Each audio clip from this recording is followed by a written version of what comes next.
The next question is, how do you plan for time off when a holiday is coming since PTO is not an option for us? I know that's one of the downfalls of being a freelancer, right? Is we don't get paid time off. But we kind of do in a sense that if you have packages, you do get time off, right? So there's a couple of different ways that you can do this. So if you are doing a package with someone, for my clients, I have all packages. And so I let them know. I have like a very open dialogue with them. No, 2 years ago, I didn't. I was like terrified of like taking off. Like, how dare me? Like, no, this is a job. We need to take time off. That is okay.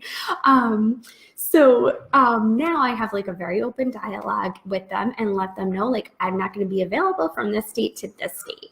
And I just like a good amount of time ahead of time, I start working up to that. So I know, okay, like I have, I'm taking off from this date to this date. I need to get everything completed in addition to that time that I'm going to be away. So you kind of have to just start like doing a lot of, not double work, but like kind of trying to get things done ahead of time so that you are able to take that time off. If you are doing like a project-based type work, what I would recommend doing is obviously like don't take projects on that if it's going to be, coming up to the time off that you want to take. But if you have taken a project on and you're going to be taking this time off, let them know, be like, hey, I will be able to have X, Y, and Z to you by this completion date. I'm not going to be available. I'm going to be out of town, like whatever. You can be as vague as you want to. You don't need to tell them like, I'm going to the Bahamas on a cruise. Like you can be as vague as you want to. And so then you can, if there still needs to be like communication after that, you can say, okay, here's all my work and I will be available for like additional questions, additional revisions, additional like whatever, as of this date, I will be, back in service. So you can kind of do things like that.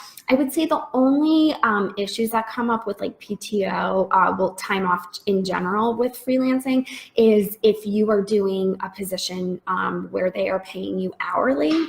Obviously, like you're going to be losing out some money. So I would see if you are going to be taking time off to see if you can work with your client and say, hey, I'm going to be taking this time off. I really want to complete everything for you. Is it okay if I instead kind of like double up in the weeks to come so that everything is complete for you? Like you don't have to say, I don't want to lose out my money because I need that money for my vacation.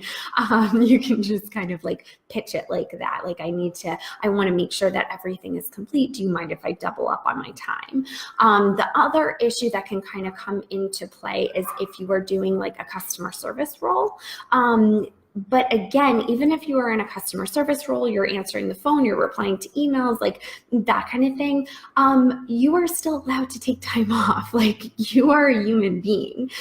So that's just a personal conversation you're going to have with your client. And maybe you can subcontract it out to one of these fabulous ladies that are in the group if you're going to be taking a little time off and you're, in a customer service position. So I hope that answers that. Let me know if you have more questions.